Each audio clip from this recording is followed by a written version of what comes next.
Bienvenidos pues a esta cuarta reunión del Diplomado de Revolución y Contrarrevolución.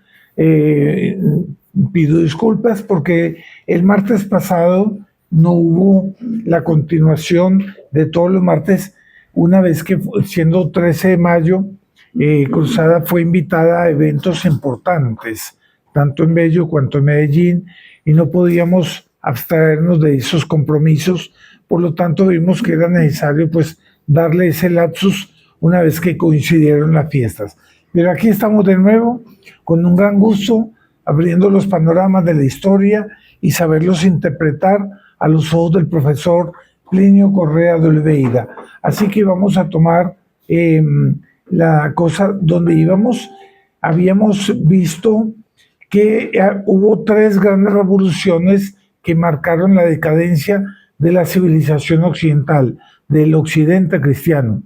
Tanto, ahí está perfecto, ¿no? Aquí hay que quitar esto, ¿no? Eso. Eh, Era la revolución eh, protestante, la revolución francesa, y estábamos comenzando a entrar en el comunismo. Veíamos que cada una de ellas era una radicalización en sus ideas, en su mística, de la revolución anterior, que a la vez que la mataba, también ella se radicalizaba. Veíamos que la mística igualitaria y liberal que se implementaba por medio de revoluciones que cada vez eran más radicales. Veíamos que del atentado contra la autoridad del Papa, del protestantismo, se dio después en el atentado del rey y de la legitimidad en el Estado, ¿cierto? El poder real. Y para terminar, queriendo destruir la jerarquía y la autoridad en el plano social, es decir, para la familia, la burguesía, los propietarios, el pater familia, de manera tal a crear una sociedad más igualitaria. Esa fue la revolución comunista. A ver, aquí nos están... Sí, pero entonces yo quiero de vez en cuando como llegar a lo anterior. ¿Cómo hago para eso? Ahí... No, sí, claro. Lo que pasa es, bueno, vamos a ver. Yo quería ir a ver a los que estaban virtualmente, y para que ellos nos vean y nosotros los veamos. Pero bueno, vamos para adelante. Está bien.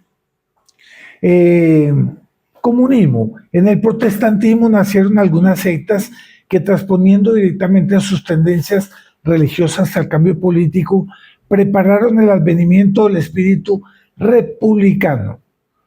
Ojo que la palabra república es muy importante. Pasamos de un orden monárquico para un orden republicano.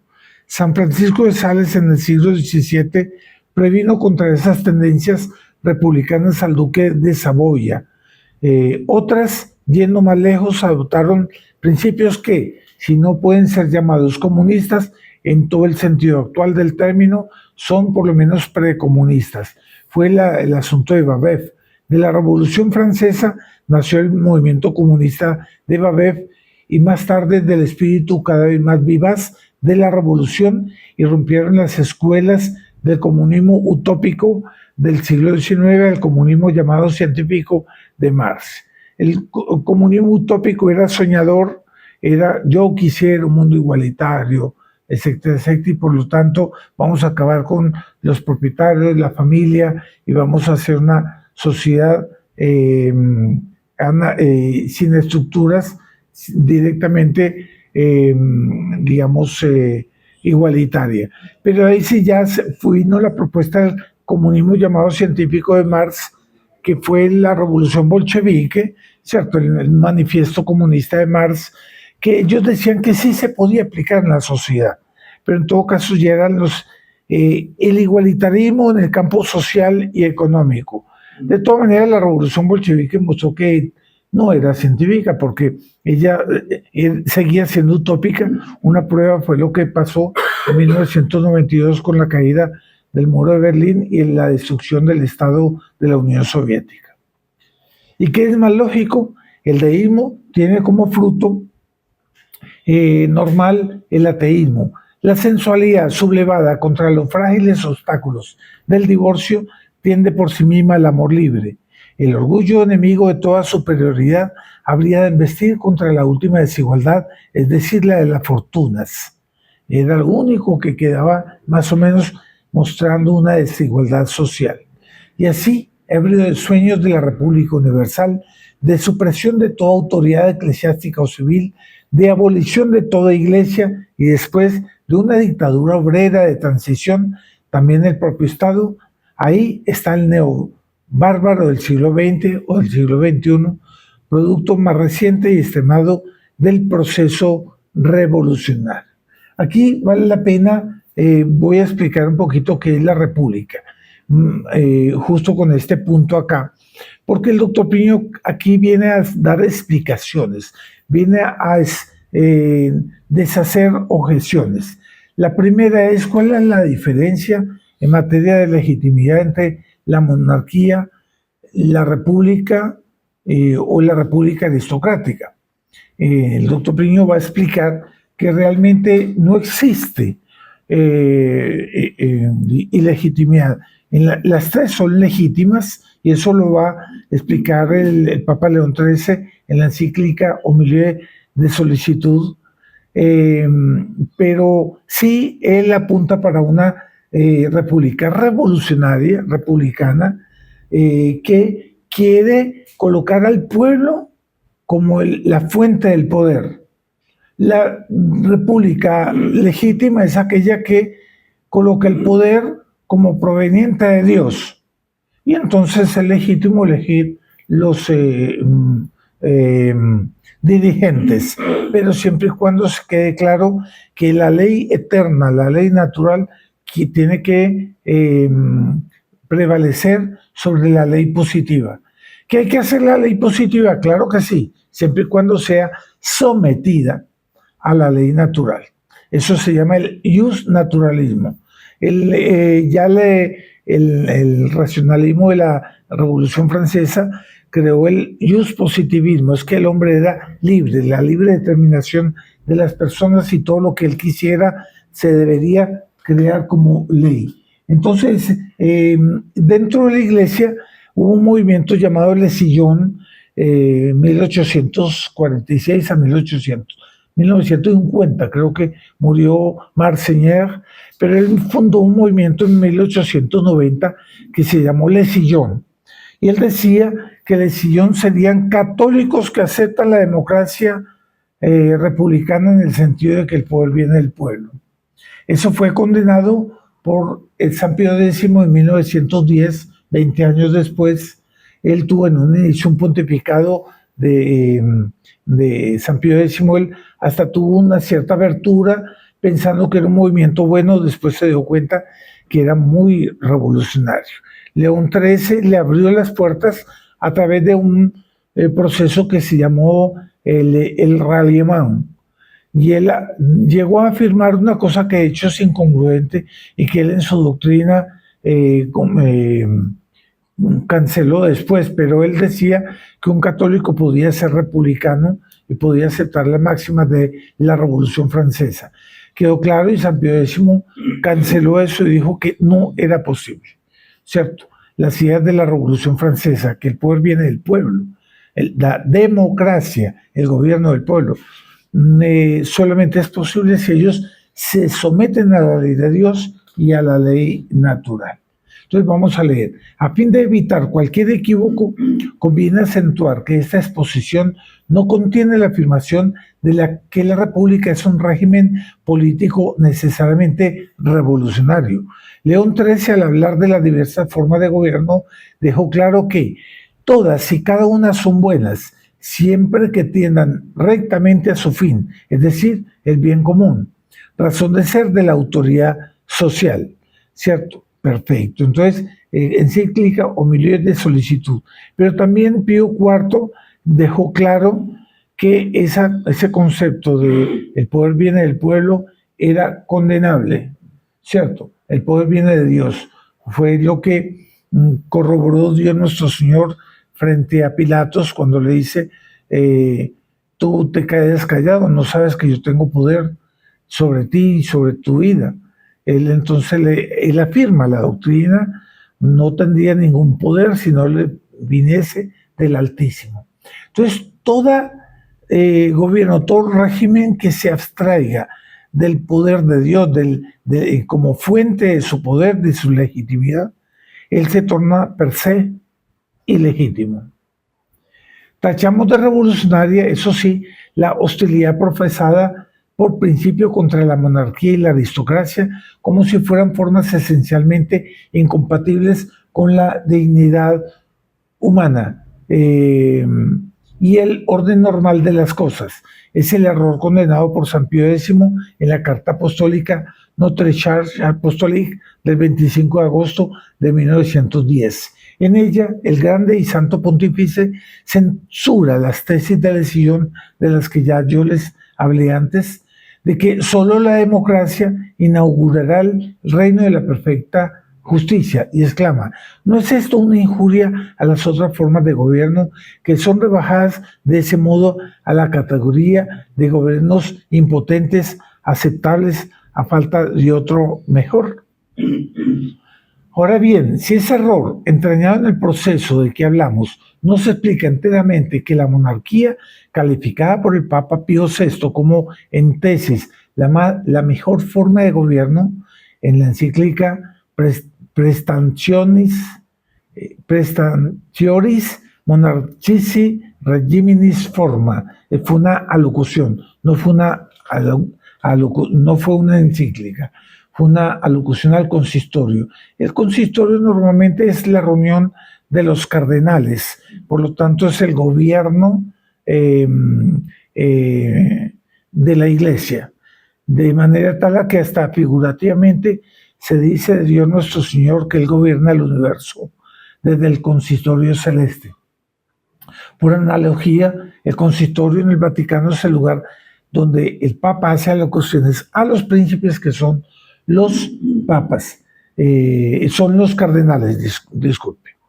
La producción en serie de repúblicas para el mundo entero es, a nuestro modo de ver, un fruto típico de la revolución y un aspecto capital de ella. Entonces aquí, esa república que censura la monarquía y la aristocracia como malas, esa sí es mala.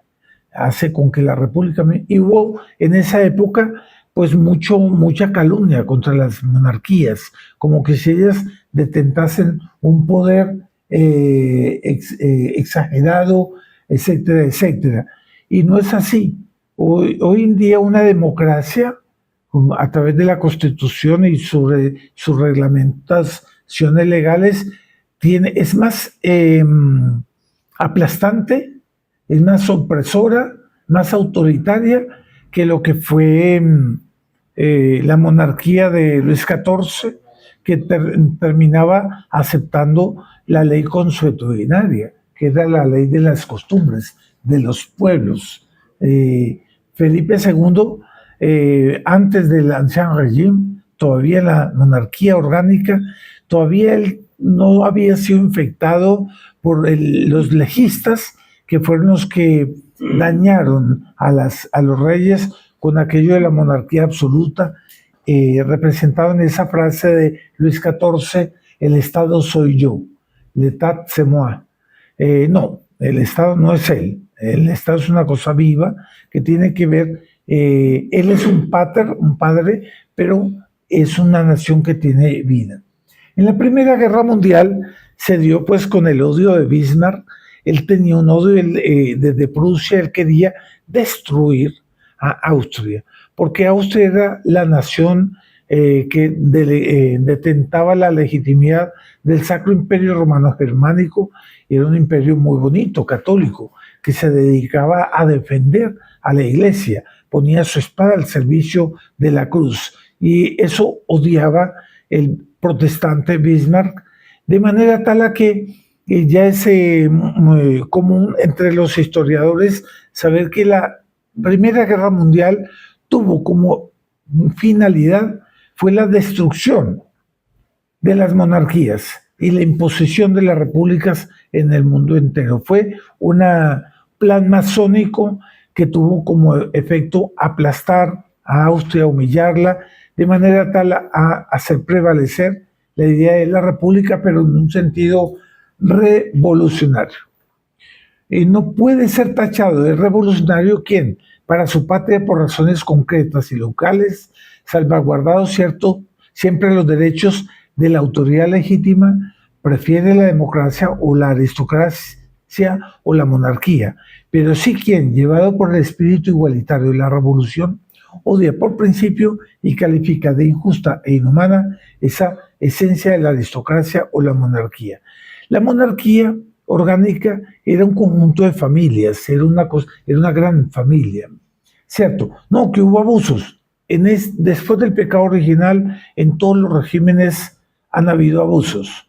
Y ciertamente los abusos en la época de la democracia se han crecido exponencialmente 1000 veces más que lo que era la monarquía orgánica medieval. La monarquía era una gran familia. Patria viene de pater, del padre, el padre de todos. Por lo tanto, era una cosa muy viva. De ese odio antimonárquico y antiaristocrático nacen las democracias demagógicas que combaten la tradición, persiguen las élites, degradan el tono general de la vida y crean un ambiente de vulgaridad que constituye la nota dominante de la cultura y de la civilización. Es decir, un pueblo, digamos, realmente con vida, surge la tradición, de manera tal a que fluye la cultura y la civilización.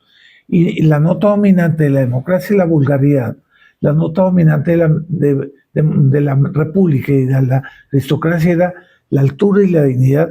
Vemos, por ejemplo, los últimos restos de lo que era la verdadera monarquía, es el papado. El papado es una monarquía, ¿cierto? Entonces ven el esplendor, la dignidad, el protocolo espectacular de la posesión de León XIV. Es una cosa que entusiasmó a todo el mundo. Hubo más de 100 dignatarios en la toma de posesión, dignatarios, reyes, presidentes de grandes potencias del mundo, que estaban fascinados con el mayor protocolo y la ceremonia más bella oficial que existe en la faz de la tierra. No existe estado en el mundo que tenga un protocolo tan bonito cuanto el del papado. Y ojo que ahí él estaba siendo nombrado como jefe de Estado, porque él tiene la doble corona. Él tiene el poder espiritual, el poder temporal, y él es rey de Roma, o sea, obispo de Roma también. ¿Cierto? De tal manera que era propiamente un protocolo de Estado. Muy bonito, ¿no? Pero es porque toda esa nobleza hace parte de la vida, y aquí lo voy a explicar.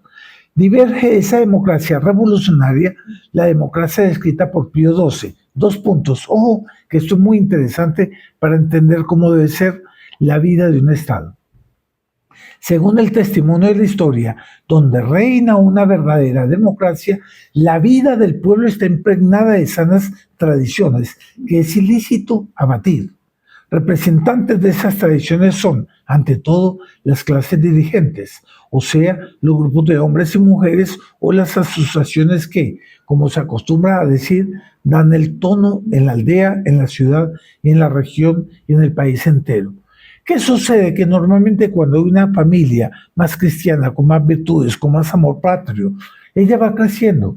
Y eso, los hijos heredan toda una serie de misiones en cuanto que esa familia va destilando algo especial que hace parte de la vida y de la tradición. De tal manera que cuando pasan los siglos, de esa familia salen grandes prohombres que son capaces de dirigir al Estado, ¿cierto? De esa manera que nosotros vemos que los grandes políticos siempre eran hombres que amaban la patria porque se consideraban que ellos se inmolaban por ella, pero era porque eran fruto de una tradición de un pueblo que tenía vida y que surgía y que se elevaba. Hasta el Napoleón, el republicano Napoleón, él tuvo que reconocer que la formación de un niño comenzaba 400 años antes de que él naciera, para que ustedes vean el papel de la tradición. Y eso daba una vida a todo el reino, a todo el Estado, a toda la nación, que era una cosa espectacular. Por ejemplo, yo puedo decirles que Colombia tuvo más vida en la época del virreinato que después en la patria boba. Y nosotros prácticamente perdimos más de un siglo en que nosotros prácticamente estábamos desnorteados por los decretos de un Francisco de Paula Santander, etcétera, etcétera, que nos imponían unas leyes que no hacían parte de la tradición. Les voy a dar un ejemplo que se los debí haber dado un poco antes. Felipe II. Él una vez desde el Escorial estaba con su secretario dando el borrador de una ley para todo el reino de las Españas. Entonces, decrétese, el rey ordena tales y tales y tales y tales cosas. Ahí el secretario, con mirada escéptica, le hacía así, le decía que no. Y Felipe se vuelve y dice, ¿por qué no, señor secretario? Pues muy fácil, majestad. Los fueros de Castilla dicen lo contrario, y los de Andalucía simplemente no le van a hacer caso, y los de Aragón van a protestar, porque las costumbres de allá riñen con esa ley.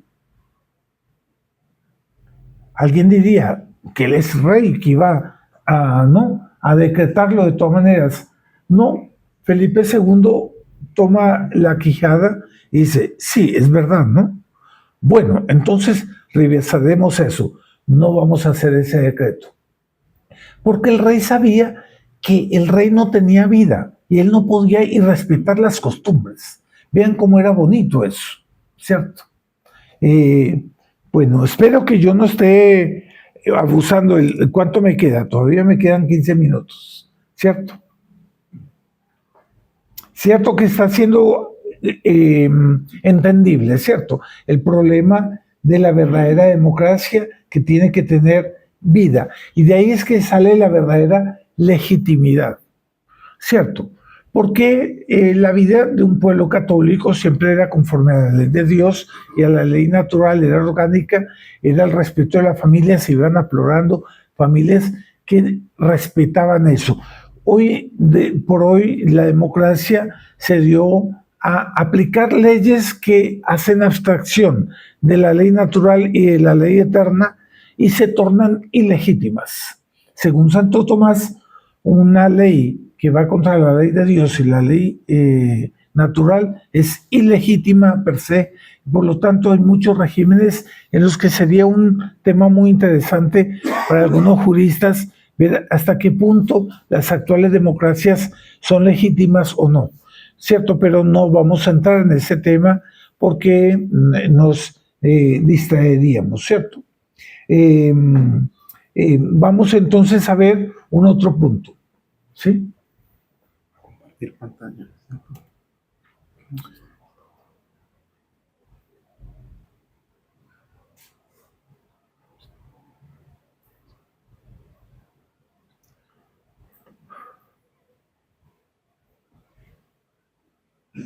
Se puede colocar los dos, ¿cierto? Sí, señor. Ese, exacto, es ese. Ah, eso está muy bien, vea. Aquí ya mejoró, creo, espero. Vamos a ver. Póngalo más grandecito, exactamente. Da para leer ahí un poquito más grande.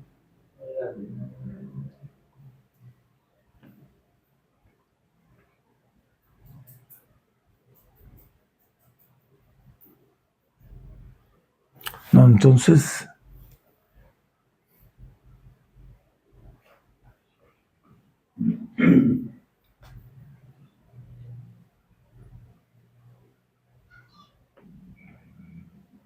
Ah, ve, ahí está perfecto, ¿no?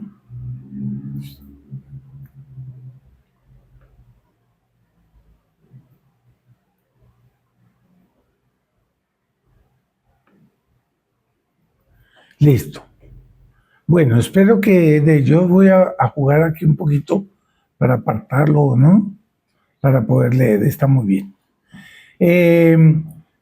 Otro punto que el doctor Plinio, aquí en Revolución y Contrarrevolución, hace un esclarecimiento, deshace objeciones. Es el problema de las dictaduras. La dictadura, de por sí, ya puede ser legítima o ilegítima. Vamos a ver qué es lo que dice el doctor Plinio. Las presentes consideraciones sobre la posición revolución y del pensamiento católico ante la forma de gobierno suscitarán en varios lectores una interrogación. ¿Es la dictadura un factor de revolución y de contrarrevolución?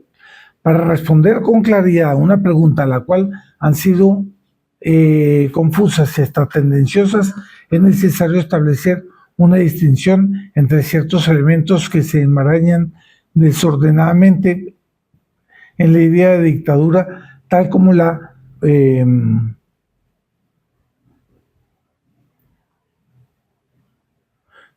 opinión pública la conceptúa. Vamos a ver entonces acá. Ahí está. Creo que me pasé. No, está bien. Confundiendo la dictadura en tesis con lo que ha sido inconcreto en nuestro siglo, el público entiende por dictadura un estado de cosas en el cual un jefe de poderes irrestrictos gobierna un país. Para el bien de este, dicen unos, para el mal, dicen otros. Mas en uno y otro caso, tal estado de cosas es siempre una dictadura. Es decir, cuando se rompe, en nuestro caso, el orden constitucional. Ahora bien, este concepto envuelve dos elementos diferentes: omnipotencia del Estado, concentración del poder estatal en una sola persona. A ver, no me pasé, ¿no? Sí, creo que me pasé. Ahí. En el espíritu público parece que el segundo elemento llama más la atención. Sin embargo, el elemento básico es el primero, por lo menos si entendemos por dictadura un estado de cosas en que, suspendido todo orden jurídico, el orden público, el poder público dispone a su antojo de todos los derechos, que una dictadura puede ser ejercida por un rey, la dictadura real, es decir, la suspensión de todo orden jurídico y el ejercicio irrestricto del poder público por el rey, no se confunde con el antiguo régimen, en el cual estas garantías existían en considerable medida, y mucho menos con la monarquía orgánica medieval, o un jefe popular, una aristocracia hereditaria, o un clan de banqueros, o hasta por la masa, es enteramente evidente. En la Edad Media hubo todos los regímenes.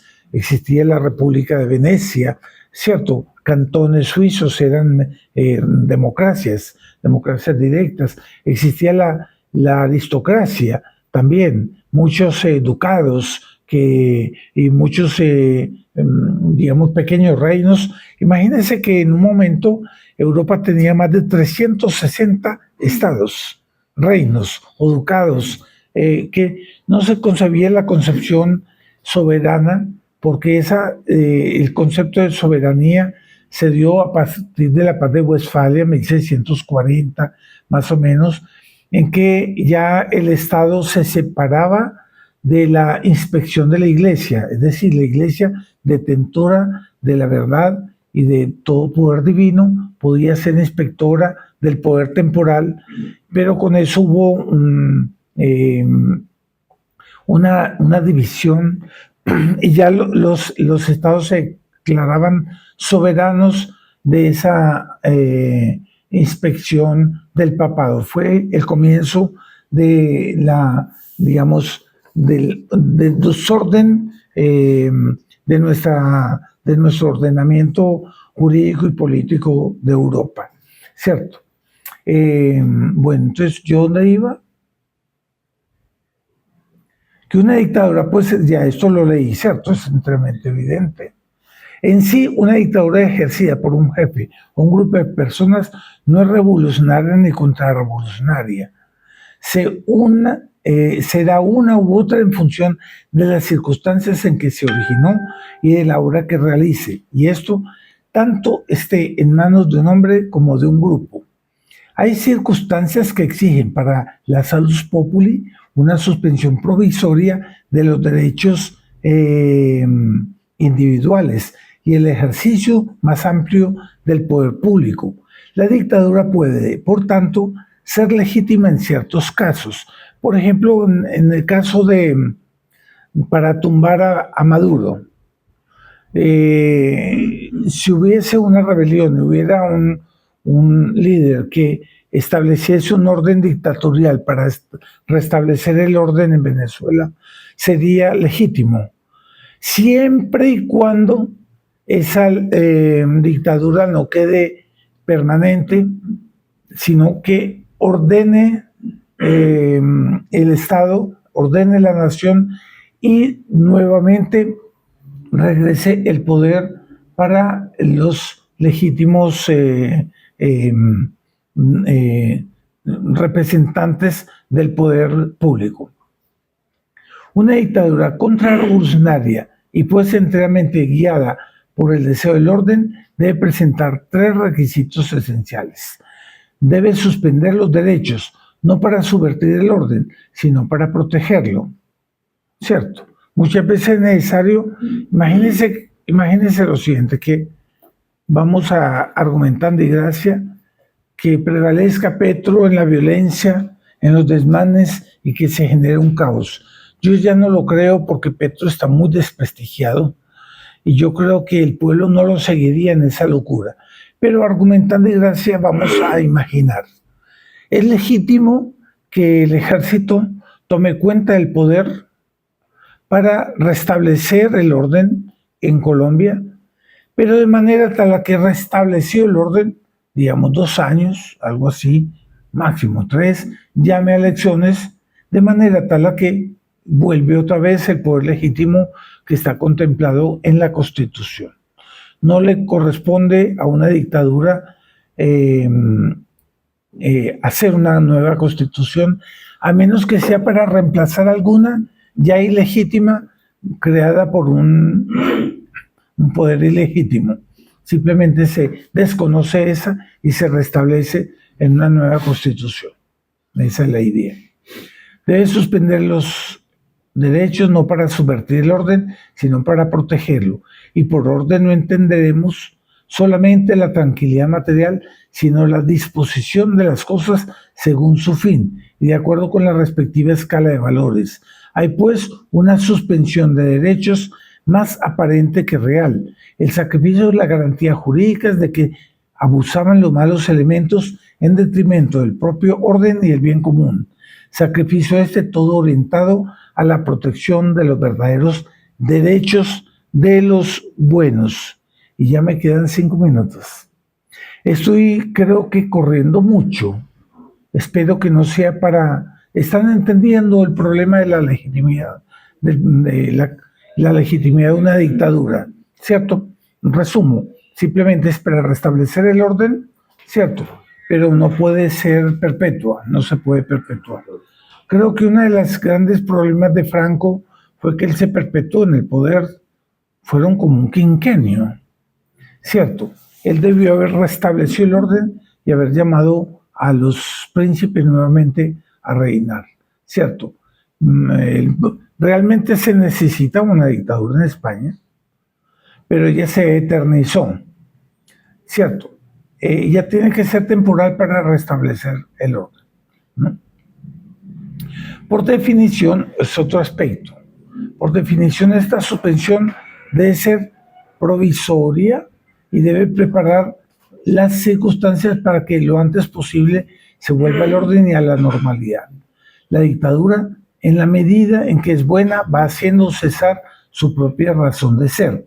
La intervención del poder público en los distintos sectores de la vida nacional debe hacerse de manera que lo más pronto posible cada sector pueda vivir con la necesaria autonomía. Así, cada familia debe poder hacer todo aquello que por su naturaleza es capaz, siendo apoyada solo subsidiariamente por por grupos sociales superiores en aquello que sobrepase su ámbito. Estos grupos, a su vez, solo deben recibir el apoyo del municipio en lo que excede su normal capacidad, y así sucesivamente en las relaciones entre el Estado, entre el municipio y la región, o entre esta y el país, entre esta y el país.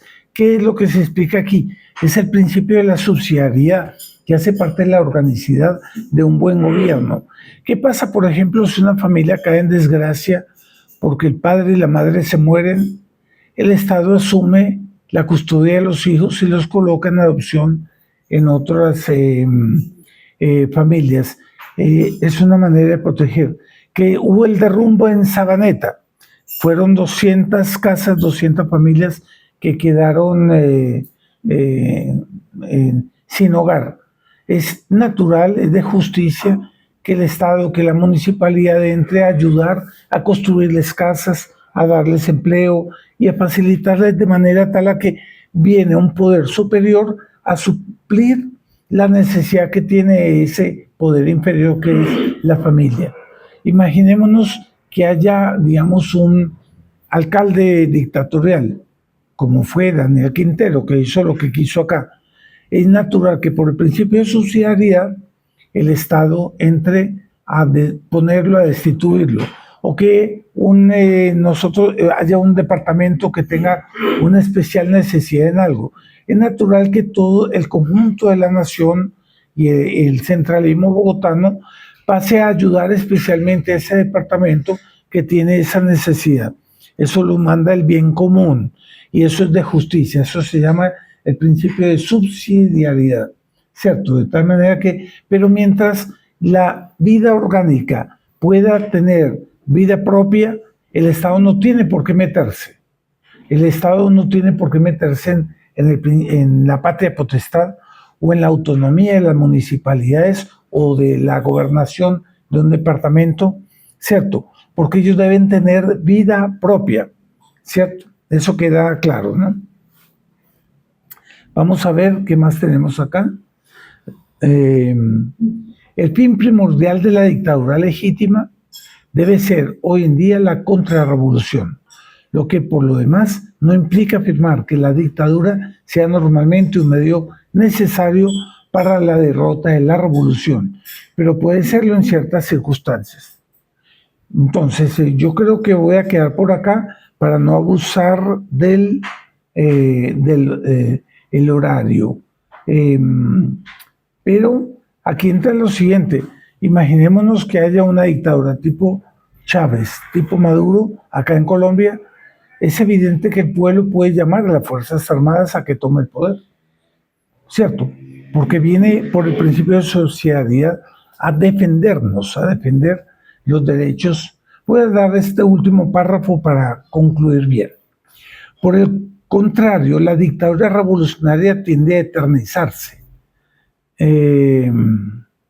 Viola los derechos auténticos y penetra en todas las esferas de la sociedad para aniquilarlas, desarticulando la vida de familia, perjudicando a las élites genuinas, subvirtiendo la jerarquía social, alimentando de utopías y de aspiraciones desordenadas a la multitud, extinguiendo la vida real de los grupos sociales y sujetando todo el poder al Estado, en una palabra, favoreciendo la obra de la revolución. Ejemplo típico de tal dictadura fue el hitlerismo. Hitler fue un dictador revolucionario ilegítimo en cuanto tal, porque ese es el problema de los populistas, de los autócratas, ¿cierto? Que ellos toman el poder en función de él y matan la vida del pueblo y la organicidad de la nación. Bueno, con esto después vamos a pasar a un tema muy bueno, porque aquí con esto ya como que terminamos. Bueno.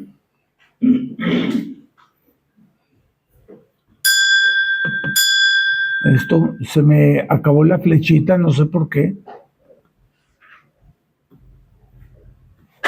Pero está bien así. Entonces, les agradezco mucho. No sé si tienen alguna pregunta.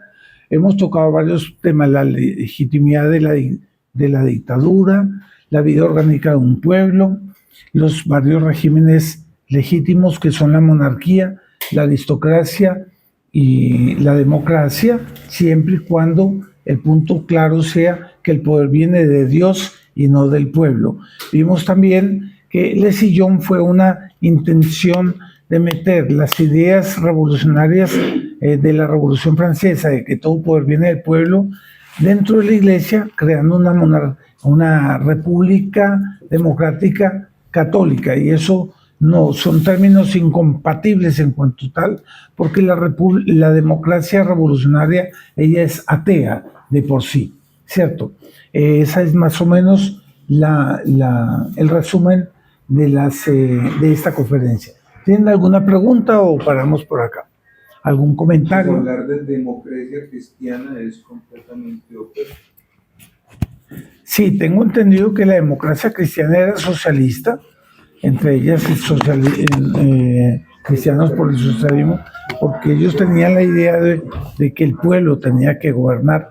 El pueblo, ellos normalmente, la democracia cristiana tenía roces de teología de la liberación, y por lo tanto daba la impresión de que el pueblo era inspirado por el Espíritu Santo, deformando un concepto que es verdad, que Vox Populi, Vox Dei, pero ojo, eso es porque el buen pueblo tiene un censo de la fe, un censo de la verdad que está impreso en el alma, con el bronce en nuestras almas, el censo de la fe, el census fidei. Pero ojo, con el